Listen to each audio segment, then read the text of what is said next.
Hey guys, what's up? It's Drew here with a quick video about restoration Druid talents in the upcoming World of Warcraft Dragonflight expansion.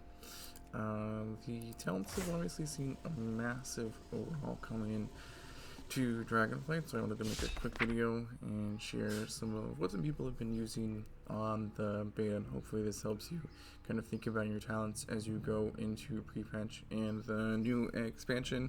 To start with, we'll start off with some dungeon builds.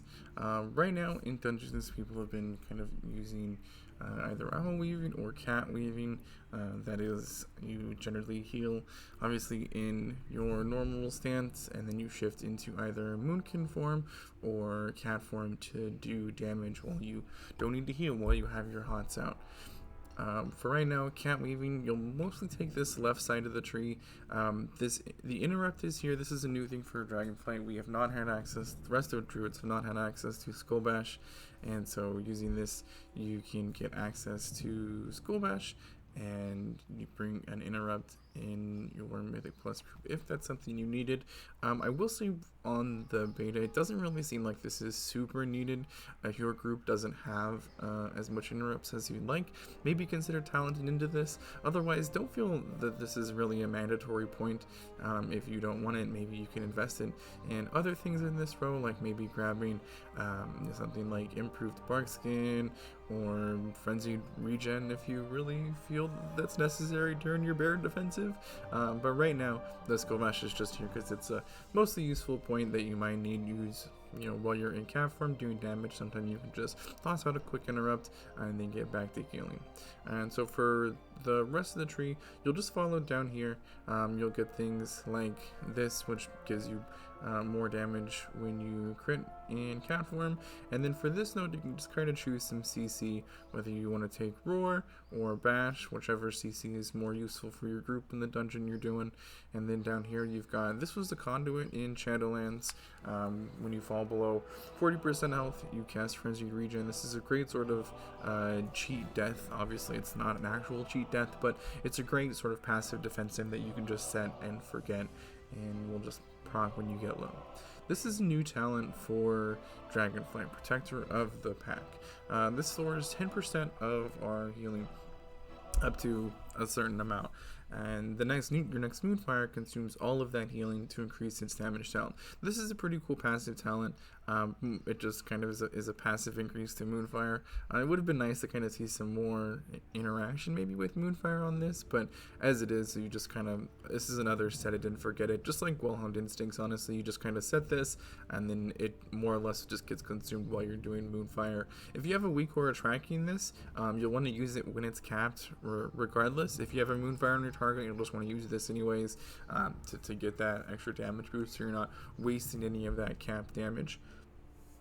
For the right side of the tree, you'll start off with these talents. You start off with Restoration and Swiftmend, so Rejuvenation and Swiftmend, sorry, but you'll start off with these, and then you can kind of talent into some stuff from there.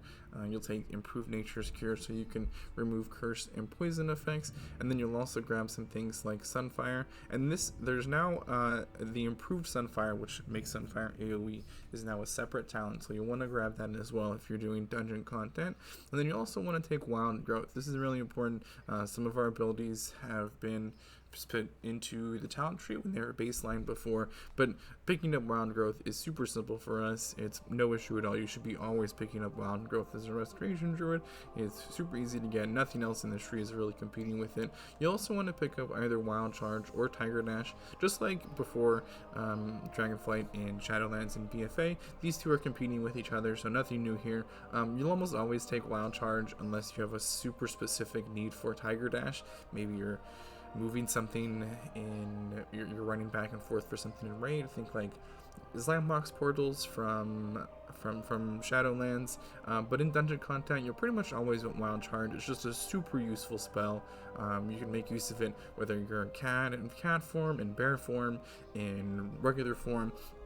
It's a great spell.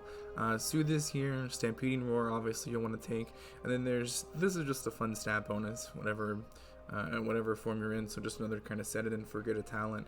And over here, you'll have this new node where Vortex competes against Entanglement, so you can learn either Mass Entanglement or Ursul's Vortex, and then you'll get Innervate. This, for dungeons, you'll probably never use Innervate, but this leads into Nature's Vigil, which is a new spell for Shadowlands, for a restoration turn. For 30 seconds, all single target healing also damages a nearby enemy target.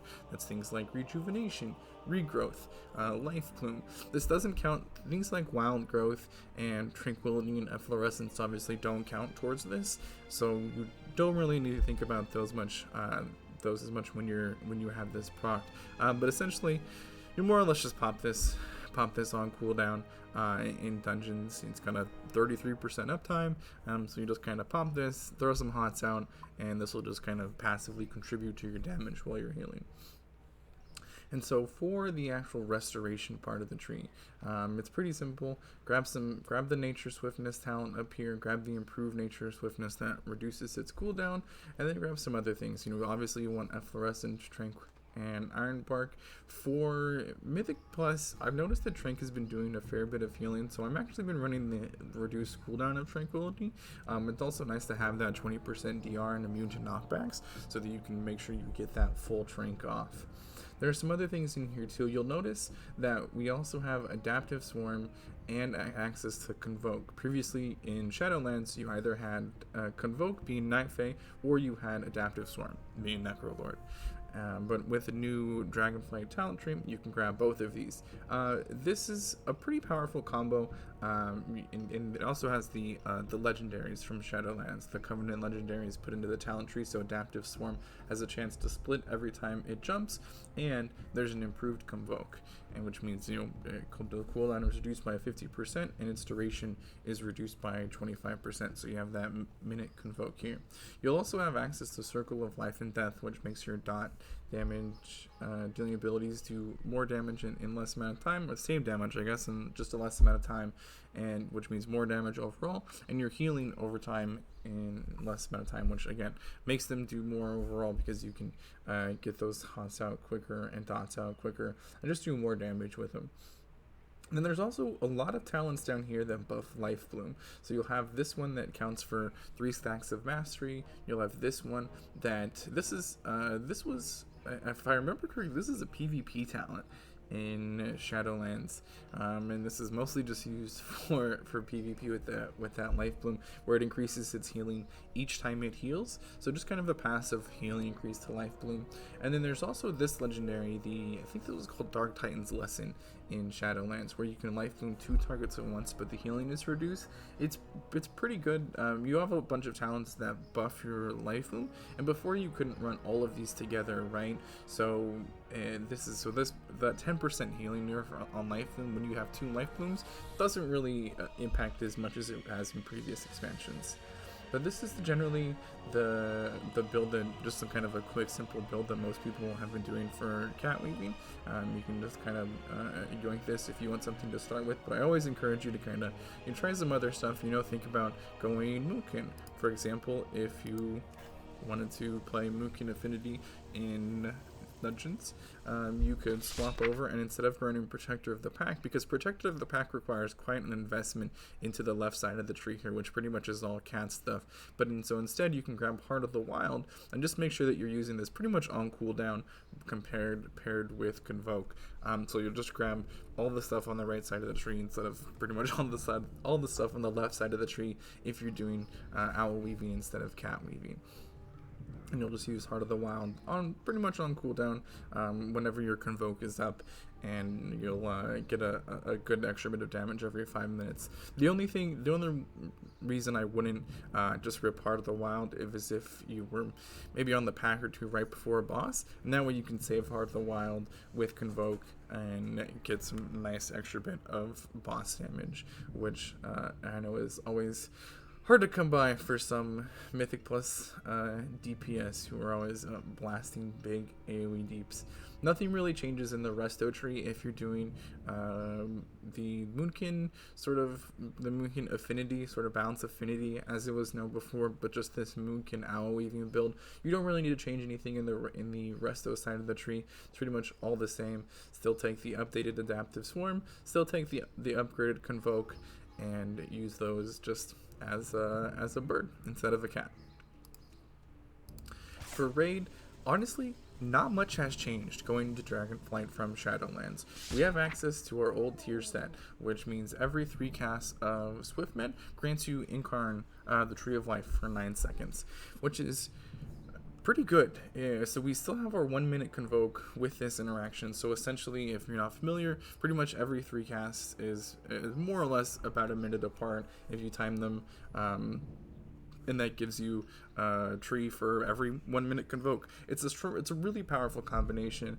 As we kind of saw in Shadowlands, once Druids had access to this tier set, they were really, really strong raid healers and started outperforming a lot of other healing classes in raid. But other than that, not much new stuff has come to Restoration Druids when it comes to raid. We have some things that passively buff our healing. There's this talent down here where Wild Growth has a 100% chance to temporarily shift your mind to the Emerald Dream, which just heals anybody with rejuve. So in a world where you're throwing out lots of rejuves, throwing out a big Wild Growth, and then casting Flourish, this talent does give sort of juice that Wild Growth a little bit more, which is definitely nice in raid because you are constantly casting Wild Growth. Some other kind of options you could change in here, you could maybe think about taking Incarn instead of Convoke if you wanted, but right now I think it's probably still worth to keep the 1-minute Convoke and this 3 cast of Swiftmen, just based on how powerful they were in Shadowlands. I don't see that power level really changing as we go into Dragonflight, since we'll have a lot of the same stuff. We'll have access to the legendary that has a chance to create a new rejuvenation whenever a target is healed by rejuvenation. We'll also have access to, this used to be called Memory of, I think this was called Memory of the Mother Tree, but basically whenever you cast Wild Growth, you have a chance to cause your next rejuve or regrowth to apply to 2 additional allies within 20 yards of the target. So this used to be 3 allies, and I think it used to be a 60% chance, but with everything else that we got, this was just too good to keep in its current form, which I kind of understand. You know, before you were kind of limited to running this or this, and so now that you have them both together, it makes sense that they're a little nerfed. Some other options you could have if you don't want to take this, which I definitely think you should, or if you don't want to take this this Innervate upgrade, which gives you sort of the base functionality of Innervate as it is now, where you cast it on somebody else and you get it at 100%. So actually a little more than it is right now in Shadowlands. You get that buffed 100% effectiveness, and then you also get some passive mana regen. If you're not feeling any mana issues, you can kind of skip this talent and maybe take Nurturing Dormancy instead, which is a new talent, which whenever your rejuve heals a full health target, its duration is increased by 1 second, up to a max of 3 seconds. When this first came out of beta, it was increased by 3 seconds up to a maximum of 9 seconds, so it was really good. And it has been kind of kneecapped and now is 1 second up to 3 seconds. It's okay. It's definitely not as good as it was. I don't think this is really a particularly useful talent. I think for now I would rather have the improved Innervate, especially at the beginning of an expansion when we're still getting kind of used to the damage patterns of the new raid and the new dungeons and everything else that has changed with classes, right? There's been so many changes to classes, and so I think maybe having some of that extra mana in raid is definitely going to be helpful. But if you find yourself not needing that extra mana, you can always toss it into this Nurturing Dormancy, which will definitely sort of help with making sure that rejuves do the useful healing. So what I mean by that is a lot of the time you'll throw a rejuve on somebody and it'll just tick tick tick tick tick and overheal them, essentially, right? Because rejuve won't stop healing them if they're full health. It'll continue to heal over time because that's its job. And so this gives you a little more value out of those rejuves. So if you're not finding yourself needing any mana, and if you don't want to play with this upgraded Innervate, you can just kind of yoink that point and put this into some updated rejuvenation functionality. But other than that, not much has changed about Restoration Druids moving from, at least for Raid, moving from Shadowlands into Dragonflight. Like I said, we do have some cool stuff. We do have this new cool talent for Tranquility, which whenever you cast Trank, your other Druid spell cooldowns are reduced by up to 15 seconds. This is every other Druid spell so far that I've tested with. It reduces Convoke, it reduces Wild Growth, so you essentially get a free Wild Growth right away after your Trank if you take this talent.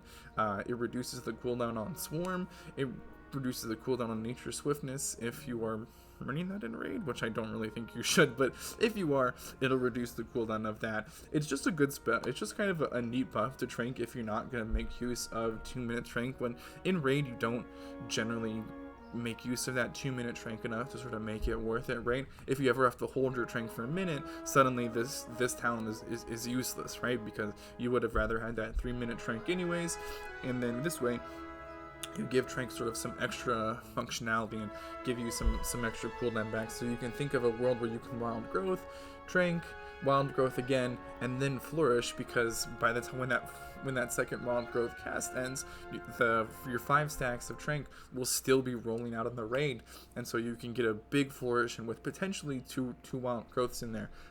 So this is kind of a cool talent that reduces that cooldown while you're casting Trank. But other than that, there's not really much, there's not much active new stuff for Druids, just lots of new passive effects. They're cool passive effects. They definitely are beneficial to gameplay. It feels really good, but chances are if you like Druid in Shadowlands, you'll probably like it now. If you didn't like Druid in Shadowlands, you're probably not going to like it now.